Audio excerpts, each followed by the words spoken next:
everyone will live in hope that the trial will go their way. And then there's that dawning realisation it hasn't. You're going to prison. Some of them are still in shock that they've been sentenced. The first time you came in here, you just never forget. It's scary. My heart was in my mouth, I was shaking. I don't think you realise what the prisoners actually go through behind closed doors. People say it's a holiday camp, but it's not. Ready for your bend and tools, guys? They just count the days down till they get out. Buzzing for it, buzzing to get out. One for liberation. You feel like going on your hands and knees and kissing the pavement.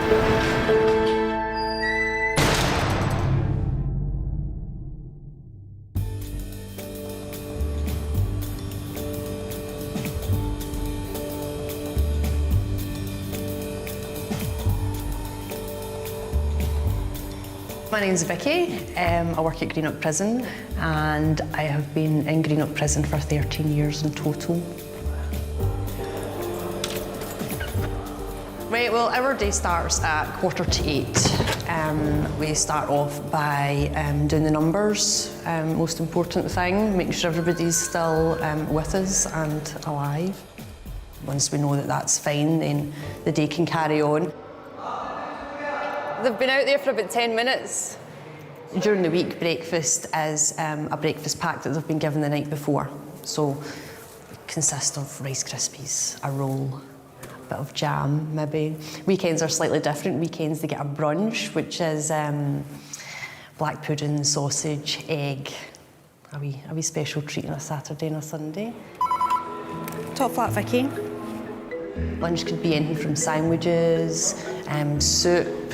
Guys report that the soup's usually quite good. The prisoners usually get between kind of 15-20 minutes to finish their meal. Get out to the yard. Exercise is between 2:30 and 3:30.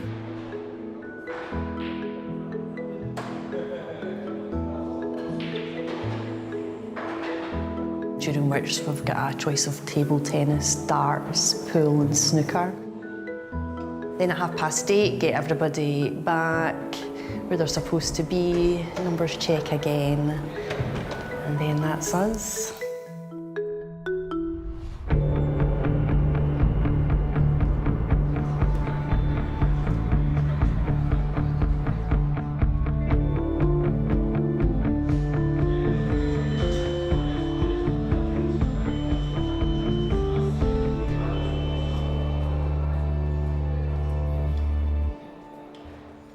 I've been coming in this prison now for on and off for the last 10 years. Just luckily it's just not been big sentences, it's always been a few months here, a few months there.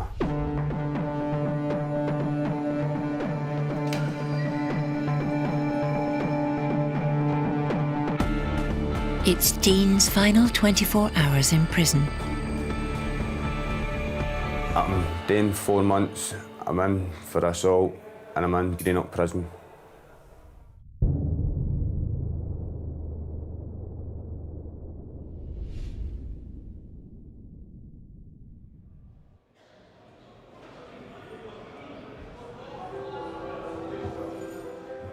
I was a fisherman before I came in here. I've been a fisherman for the last 13 years. I started at the fishing, I was actually doing my trade as a roofer. And one of them YTS schemes, I was earning £50 a week. My mum's ex-boyfriend at the time, he worked in a fishing boat and I had a week's holiday. He asked me if I would go out and help him. Went out and helped him for a week and ended up getting something like £500 odd for a week's work. I thought, oh, this is great. I thought, right, this is the way I want to go. So packed the trade in, went to fishing, been there ever since. Something that's been in my blood for years and years and I absolutely love it, you know. Just being free to do whatever you want and always find somewhere different that you've never been. You've got porpoises swimming near the front of the boat and things like that. It's indescribable, the feeling of freedom, you know, you can't put it into words.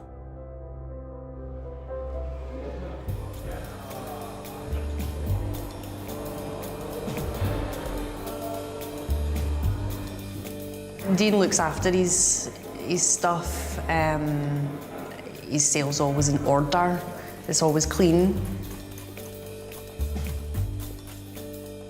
I think it's potentially a status thing. The more belongings you have, maybe the more popular you are. I couldn't live in a dirty house outside, so I can't do it in here. You know, it's not right.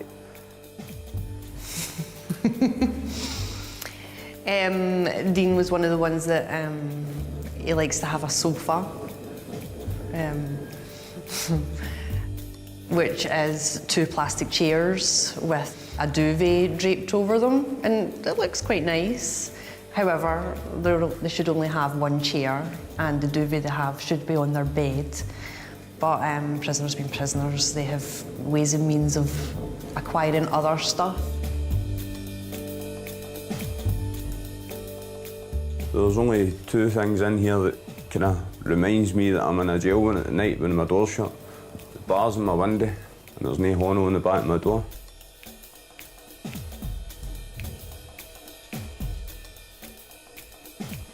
That's a couple of quilts as well on top of my mattress. And that's just other bedding put in it just to kind of make it look a wee bit presentable. You don't want to remind yourself that you're in jail, so if you try and make it look like a bedroom, you kind of forget you're in jail when you're in here at night. You know, you sit and watch a couple of DVDs, a wee cup of tea or whatever, smoke, lie back, and you know, if your cell's comfy, you're comfy.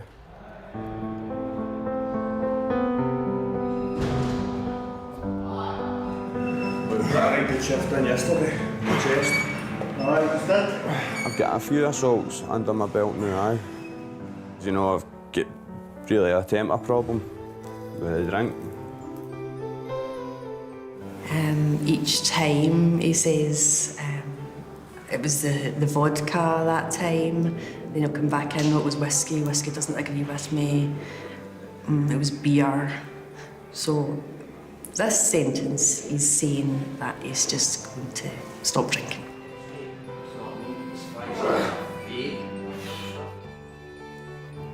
I don't set out to be angry and aggressive with a drink. It just seems to be that people can push my buttons a lot easier, and I was brought up at an age where you didn't lie down and let folk shite on you, excuse my language, but I mean, it was always, back when I was growing up, it was always about fighting. That was just part of life, you know, it was just the way it was always kind of violence, you know.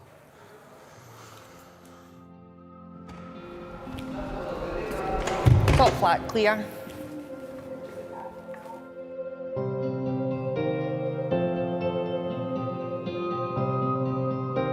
It's getting out to nothing, absolutely nothing, starting fresh, don't know what's for me. So just need taking I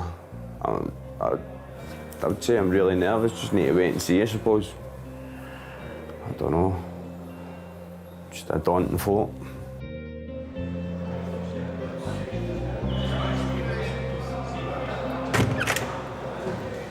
What's your plans? Will we see you again? Will you come back? I really, really hope not.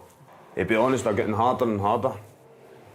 Yeah. They are getting harder and harder. I mean, this is the first ever time. I mean, I've come in, I've lost relationships and all that sort of stuff. So, no, I'm not enjoying myself anymore. So, I think time to try and go straight. Time to grow up, Dean. Aye. It's Dean's last night in his cell. Thanks. Hey, see you later now. See you later.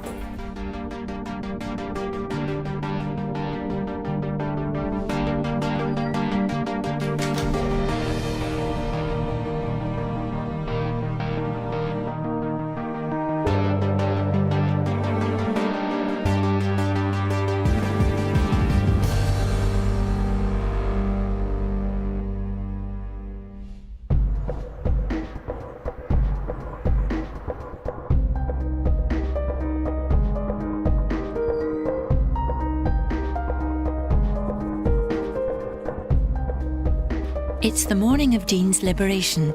In a few hours, he'll be released. You get everything away, I mean, you're in bed and this couch and stuff like that, my lamp and all that sort of stuff. Just, you end up, you're in here and you're just living with all your stuff in your bags down there packed. I mean, even right down to your remote control, you get your remote control away, so you're excited, don't know what's for you.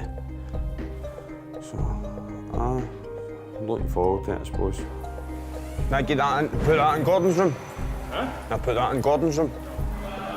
Come on. It's not his property, you can't give him stuff. You can give him the sugar and stuff like that, but see if it's clothing and stuff like that. It's just bedding. I'll go and do the kit, they don't, I'll take it up. You know what I mean? It's a kind of unwritten rule that you sort your friends out, you pay your dates before you leave. Yeah, I think in prison they all look after each other. Coffee, sugar, empty roll-ons, shit. You know, it's like a lesson in here. You say to yourself, right, you learn your downfalls, right? Drink is no good for me.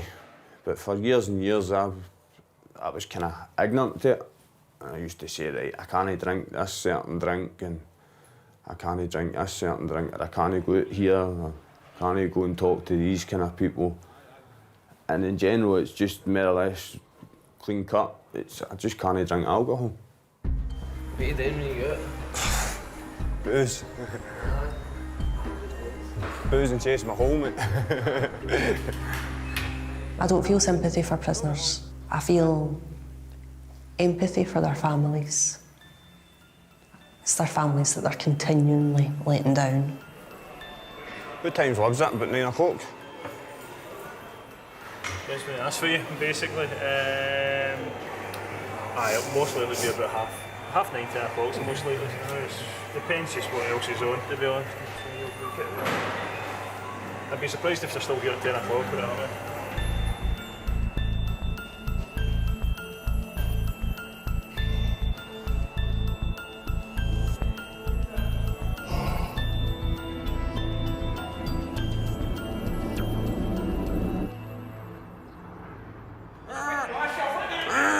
Back in by the time I'm out, guaranteed. Ready to roll, school? What's happening, man? See you later, lads. See you on the outside for right, man. I'm away, mate. I've done my porridge. Can you not find out what's going on? Go on. I'm eager. Believe it or not, I would be delighted for them to let you go, Dean. Thank you very much, Cole. I'm getting bummed up here, Joanna. I don't know where I'm going to be staying when I get out. You know, I'll get a lib grant when you get out. You get your £70 when you get out. I mean, I'm used to spending hundreds and hundreds of pounds a day. So £70, I'll spend that in the first shop there. You know what I mean? £70 nothing.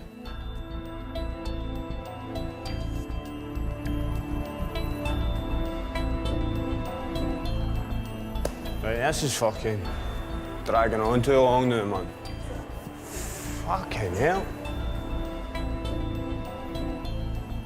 Oh. Come on and fucking shout, man. Get out of here. Right, get my bag. That's me, man. 2 seconds.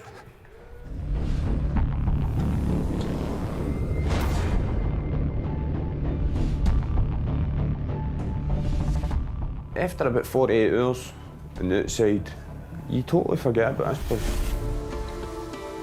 And it comes to a kind of a bragging sense then. Not at all. Hey Joe, all the best.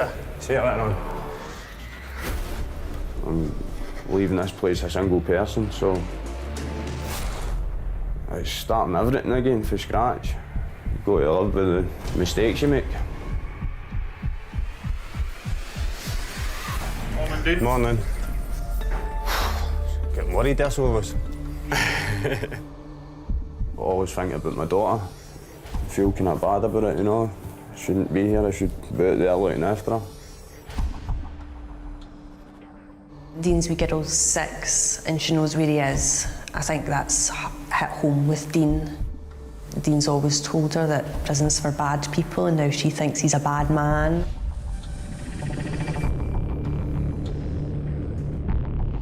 I mean, up until last year, I was always in my daughter's life. I was still with her mum. Even when I was at sea, I always had FaceTime. So at bedtime, I'd phone her on FaceTime and kind of face-to-face, and say, right, night, darling, I love you, sort of thing. I mean, you can't do that in here. It kind of strips you away from being a proper father being in here, you know. It takes a bigger man to walk away, and it really does. And I really need to learn how to be that man.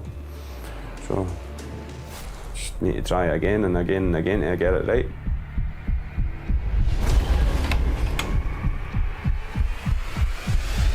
How you doing? Thanks. No bother. Right, what's going on? We need to speak to you again. Right. We'll explain.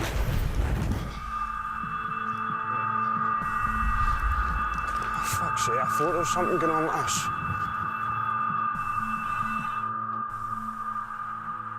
Gate arrest is when a prisoner's reached his liberation date. He's taken to the front gate to be released and the police are at the door waiting for them. Every prisoner's worst nightmare.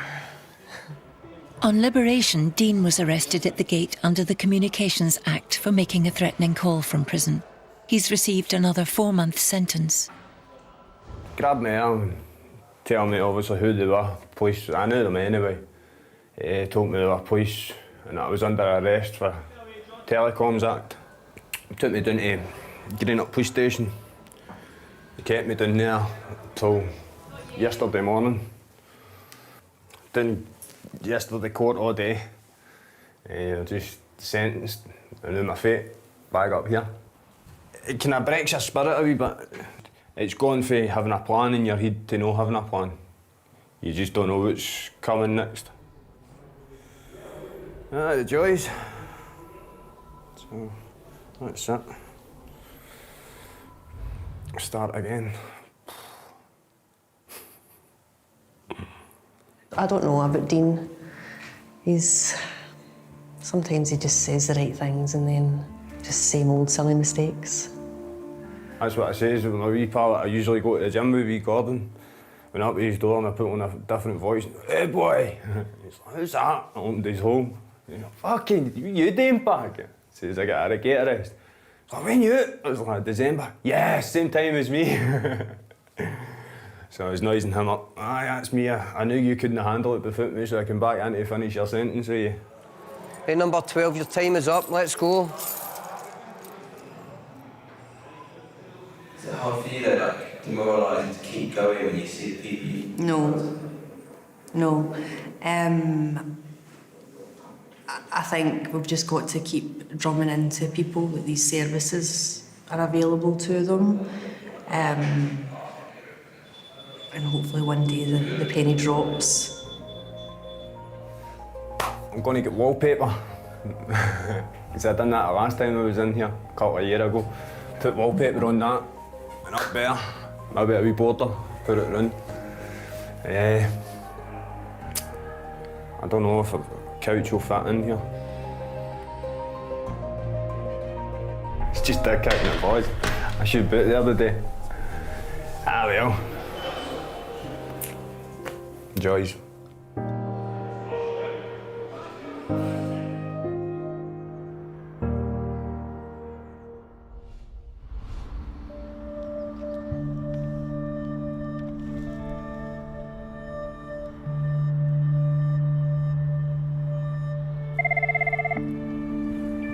Good morning, HMP Low Moss. Opened in 2012, Low Moss is one of Scotland's newest prisons. My best description of Low Moss would be it's bright and airy. I think it's the future. I think they've sat down through the passage of time and looked at how best to create an environment to hold prisoners. And I think that this at the moment it's the footprint, it's the way ahead.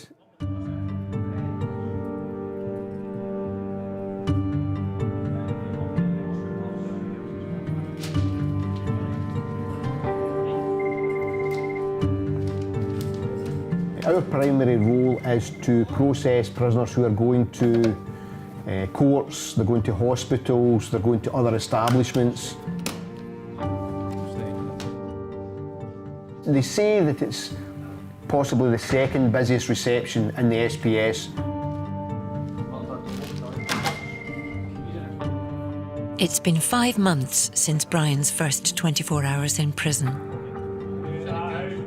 I was coming in here, just didn't know anything about the jail. So I felt out of place that way a wee bit. Most people were older, more experienced in and out in a life of crime and stuff. I'm just happened to get caught up in a daft street fight and landed myself in here.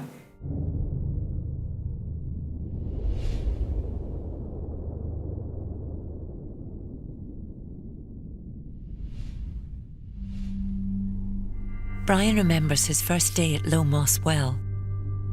Coming to Low Moss was a bit of an eye-opener, I'd say. Because I wouldn't say I was scared to start with, but I was kind of, I don't know, I felt out of place. I didn't feel as if I should be here. I didn't feel as if, I don't know, it's just not for me. Still not for me. Went to school up to 3rd year here. Moved to Australia for 18 months, moved over to Perth with my family. Come back and got a job in a bar over here, working full time. And then ended up in here. I was never ever in any bother in school. I was always kind of one of the quieter ones. And then still the past couple of years it's kind of spiralled out of control. I think it's drinking, drugs. I've kind of, been a big part of me being in here, I'd say.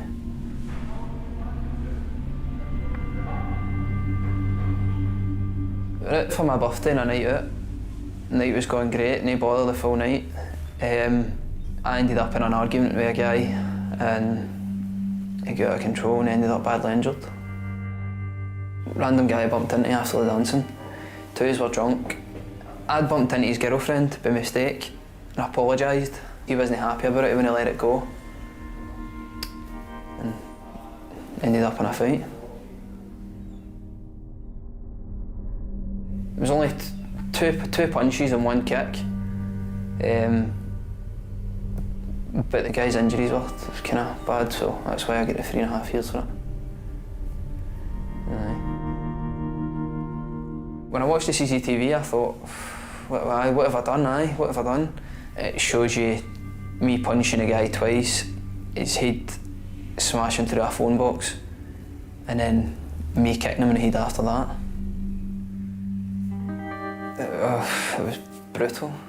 So I didn't realise what I'd done at the time. I didn't realise that that was what I'd done.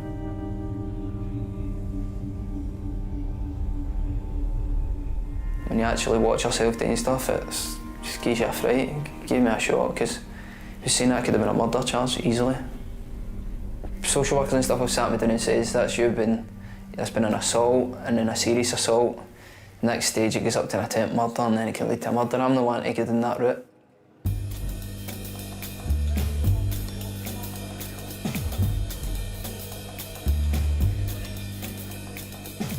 It gets pretty chaotic at times. We don't want to keep prisoners in the reception for any length of time. We want to get them through, get them processed and get them to the residential areas as quickly as we can. And they will be taken in one at a time and they'll be body searched,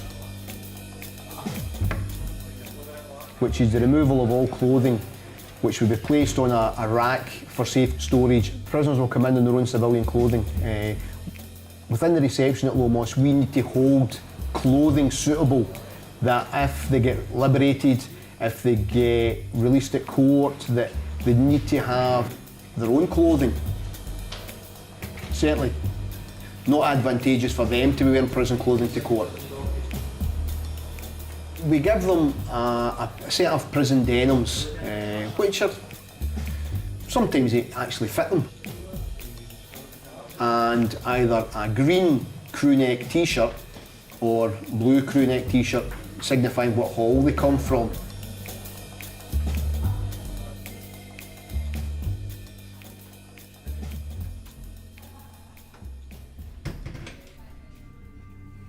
And then you get took to your cell and and the door gets locked, that's when you kind of think, right, that's when reality hits, that you realise I'm in prison.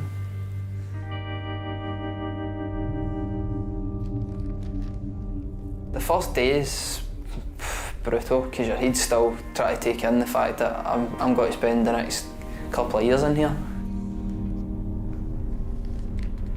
Once that door gets locked at night and you're sitting staring at four walls, that's when you kind of start, your head does kind of overtime, you start thinking of stuff I was missing. Mostly family, missing a right good something to eat, and everything, really. Missing everything.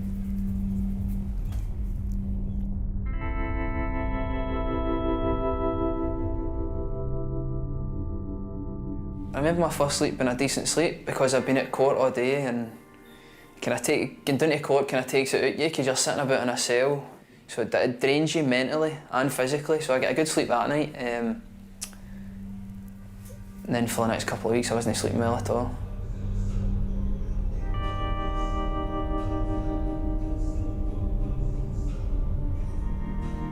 First couple of weeks I missed my wee boy the most. That's all I kept thinking about, if he was going to be alright. It's the big things that I kind of like, family kind of matters and stuff. That's the kind of things I worry about myself mostly. All the kind of small things you learn to deal with. Like, of course, sitting watching the Champions League on a midweek or whatever with my feet up with a beer and a Chinese, that's kind of ideally what I'm wanting, but I don't know, you learn to deal with that stuff. Doesn't really matter. That's what you learn to deal with in here. It's the big things, such as family and friends, that mean the most to you.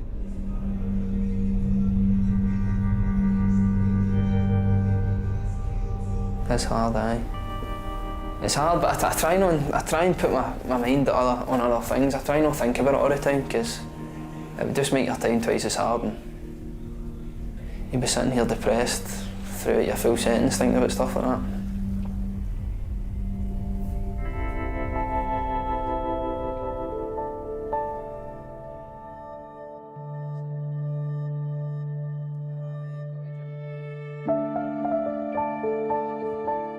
It's an up-to-date modern prison. People say it's better than Berlin, better than here, better than there. But at 8:30 at night, that door's still getting locked, and you're still in prison, aren't you? You're still in jail regardless of how fancy it is or how clean it is or what the meals are like. You're still in jail at the end of the day. You're still in a prison, and you're still getting locked up at the same time as everybody else. That's when the heat starts going. That's when the thinking time starts, and that door gets locked. I know for a fact this time once I get out, that'll be me. I'll not be back.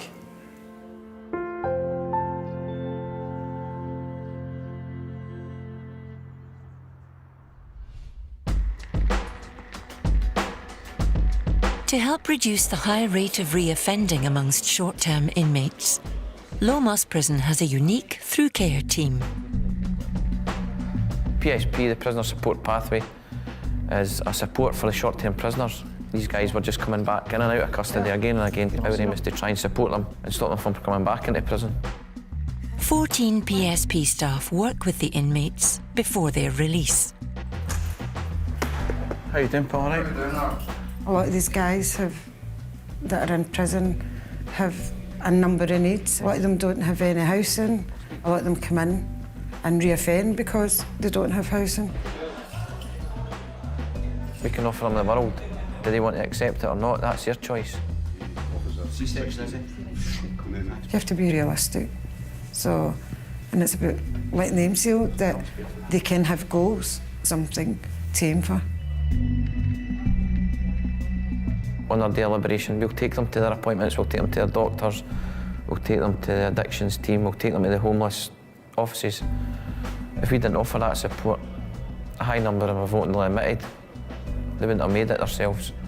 They would have maybe just went to the first shop and spent the money they had in their pocket on drink or tried to source drugs and just reverted back to their old ways. Hi. Hiya, you all right? Hi. You got everything? Hi. Medication and everything? Hi. And the reality of it is that they do have to climb over obstacle after obstacle when they get out in the community, it's not just as simple as going back to a house and getting money on a plate and walking into a job. It's not as easy as that.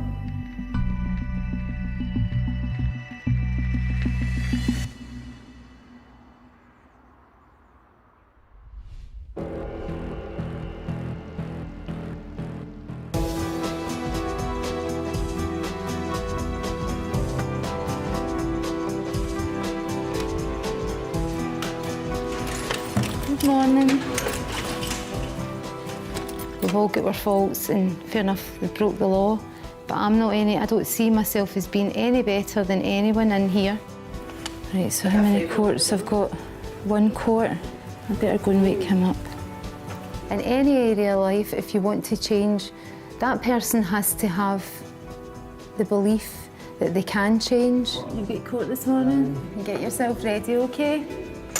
But also, we have to give them respect as individuals to enable them to believe that they can change.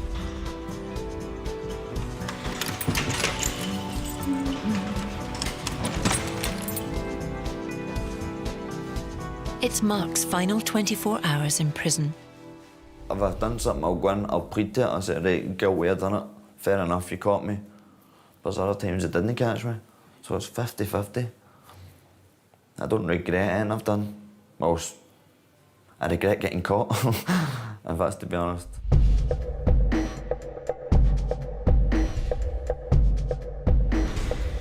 Take it easy, right? Stay with me. Take it easy. Me too, wee man. If people think your last day drags on, basically, I hope it does drag in. Just a wee kick up the arse for me. Don't come back. Well, the first 2 weeks, just fighting with my mum, my girlfriend. And then, as time went on, just phone before I know it. It's like, it's my last day. I'm like, yes. Wake up tomorrow, big smile on my face, like, get in there. Mark was convicted of breach of the peace and police assault. As you're growing up in Glasgow, so all knives, everyone's got knives. Everybody was drinking. Then we used to run about the streets, lockbacks. That's a lockback knife. We used to just run about gang fighting. You take care, Mark, don't go fucking back. I've seen loads of people being stabbed. I was in a house and a guy was kidding on his golf throw me at a 17 up windy. My pal didn't think it was funny and ended up just stabbing fucking him. Got 7.5 years for it. Do those sort of things leave a sort of impacts with you? I don't think so. I never think about it, like, till you mentioned it, like, if I ever seen it, but it doesn't leave anything in my head. It's a culture. It's the way it goes. You need to look after yourself, and if it's no them, it's you.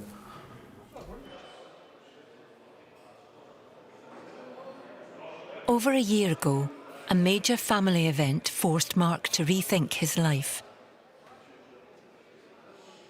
I was sitting in my girlfriend's house, and my big sister, she phoned me, she's screaming down the phone. I'm like, the fuck, tell me what you're talking about. Knife related, a stab wound, and her brother's passed away.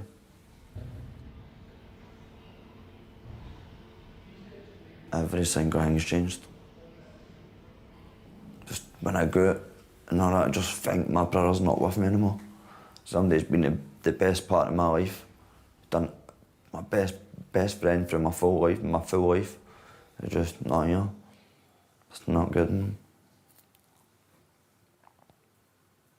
Kills me, even thinking about it.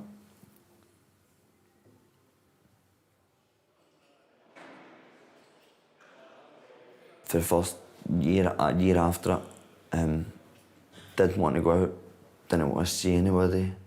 I used to sit and cry in my bed for months and months, never get up. Just lay there devastated, couldn't go over it. It broke me, so it did. Broken's not the word for it.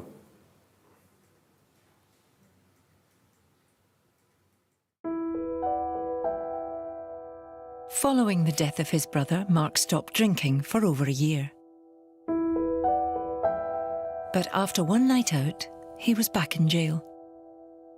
I can remember the day just walking in, like, what the fuck am I doing back here? Everything was going through my head, like, it's my wee mum, my mum. I feel for her. But before, I never cared about coming into prison. But this time, it just hurt me. It's like a reality check. Like, just back to the same place, the same shit, dubbed up all the time, in the jail, getting told what to do and what to eat. Just, nah, never again.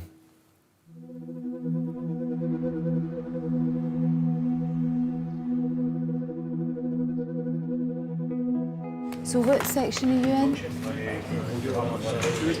D2? D1?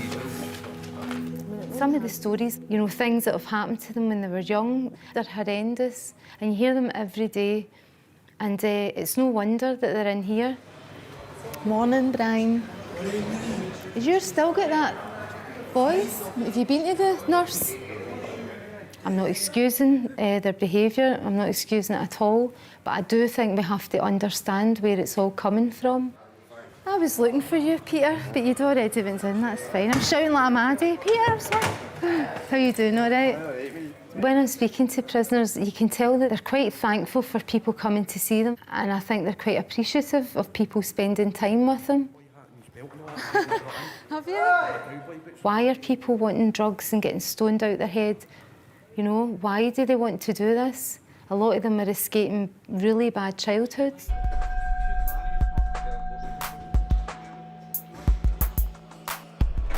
Martin, you are chicken and fruit. Mark, you're mince and... My last supper, wee man. Every time I'm drunk, I get to jail. I've got 25 previous convictions. It's all alcohol related. Who's picking you up tomorrow? Mama. Your mum? Did you have your visit today as well? No, she cancelled it. What is it? And my phone's got off, so I can't phone. It's my mouth. When I'm drunk, I'm always right. Nobody can tell me otherwise.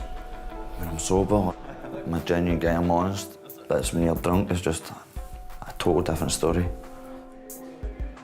January, like last year, I've had one drink and I got to jail. I made that one mistake. Is that one drink landed back in here.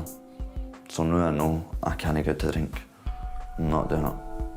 Do you think you need help? I did when I was younger.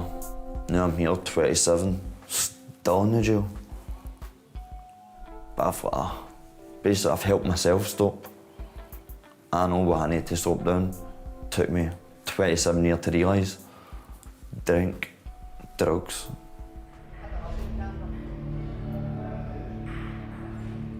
It is Mark's last night in prison before his release in the morning. Right, Mark, all the best. Hope you don't come back. I will. Good man. See you later.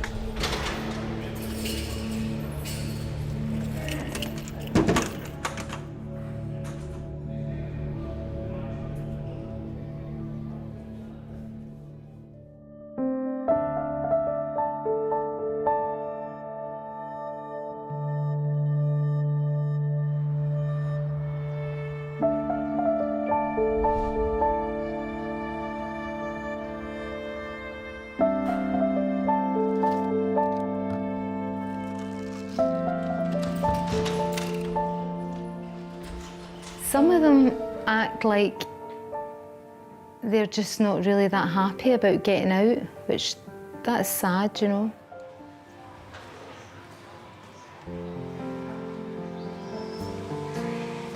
Keep that fucking chin up, eh?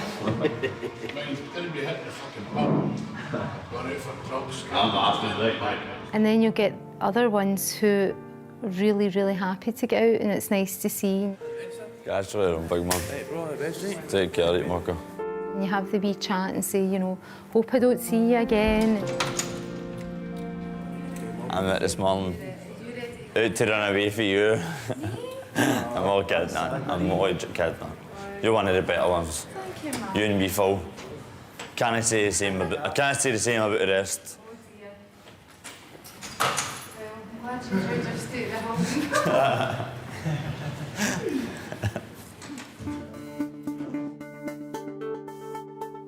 Everybody will go to work, they'll sneak my door.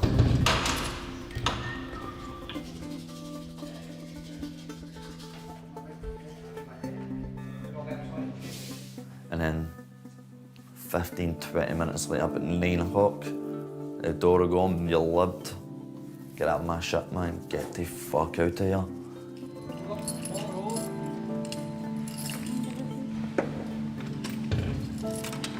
Hi, Mark. So where are you going to today, Mark? Is that you? Big Scottish breakfast, that's me. Will you be able to get as many breakfasts as you want now? What do you want? I know I will.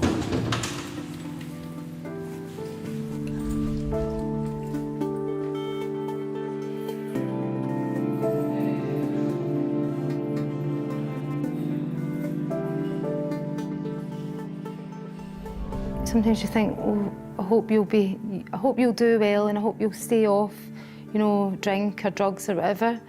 And you just wish them well, you know. Good morning. No, I don't think I'll be back in prison. I'm positive mindset, stay at the jail.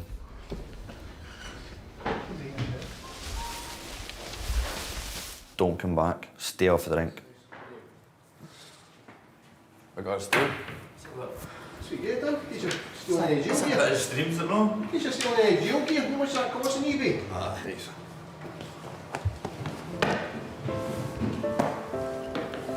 I need to change my life for the best. For my mum's sake and my own sake. Right, just need you to sign that for us, Mark. This is your bus pass, alright? Keep it. No, just take it, just Right, take it in hands, alright? Aye. Also, we've got £87.88, alright? You happy with that? Aye, soft. Yes. Hey, that's what I mean. You feel like going on your hands and knees and kissing the pavement. That's what I feel like then. Catch you later on. As soon as I get on, I'm like, yes, man. Thank fuck. Who's up? Right, what's your name? I'll stay up. I know I will. Okay, right, so you'll look after yourself. All the best. Jello operations. Your ID, please. Have a happy life. Instead of the jail life. It's my passport coming out in the thing.